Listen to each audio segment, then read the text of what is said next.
Hi, in this screencast I'm going to demonstrate how to get started in Doceri if you're a beginner.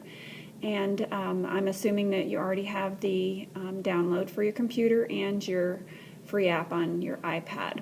So let's go ahead and get started. The first thing I want to point out is that this is the desktop application icon. You'll see it when you download it onto your computer. And you want to click on it, and when you do, you'll see another similar icon appear at the top toolbar, and this will let you know that your application is activated. You have to have this activated on your computer in order for you to connect with your iPad. So let's take a look at what you're going to see next is a connection dashboard, and this is just showing you that your computer is communicating with your iPad, and you can just click on the close right here, and next you're going to get this screen, and you have a couple options here. You can either operate Doceri from your iPad alone. Two ways you can do that. If you have Apple TV, then you can just go to the iPad alone. If you want to prepare a lesson ahead of time, you can use just your iPad. The other option is to go through your computer, which is what we just walked through a second ago, and by doing this your computer becomes a remote control. You can use it to prepare lessons ahead of time as well, because you can scan documents from your computer onto your iPad to create a presentation. So next we have the fact that your iPad is now operating as a remote control once you get that connection going. At this point you don't have an interactive whiteboard. In other words, you can't write on the screen just yet, but you can operate your computer from the back of the room. The toolbar is lacking pen options, so this is how you know you're only in remote control mode.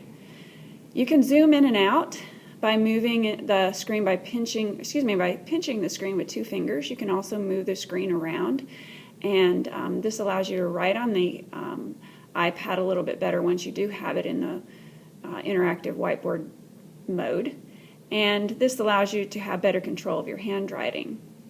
Okay, next, this button right here, you want to press it if you want to go to the interactive whiteboard mode, and you'll notice that right now it's black, and you will see a vertical bar scan the screen, and what's happened is a picture of whatever is on your desktop has been taken. So if you have an open document, or if you have a website, or if you have a PowerPoint, those are the things that are going to be scanned, and it's like your iPad has just taken a picture of it, and it's created a slide.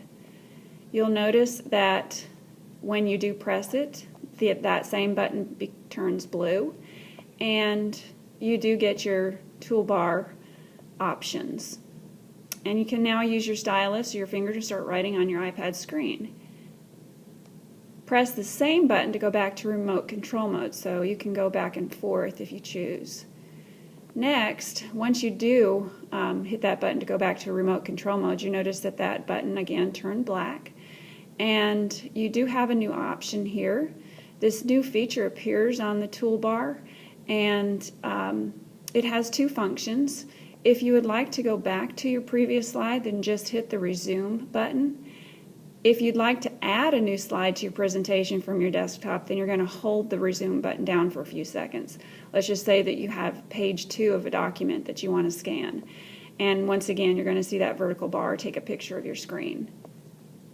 Next, you can also hit this button if you don't want a picture of your desktop screen. You want to use the ready-made background images. You can press that button, and you have a menu of background options that you can use for different subjects. And in addition, there's a lot of flexibility. You don't have to use the same page throughout your presentation. If you want to use graph paper for one page and ruled paper for another, or colored paper for another, you can do all that. So there's just a lot of flexibility. So that's going to probably get you started with the two modes that you, as a beginner, and one would be the remote control mode, and the second one again would be the interactive whiteboard mode. So I hope this helped, and we'll end it here.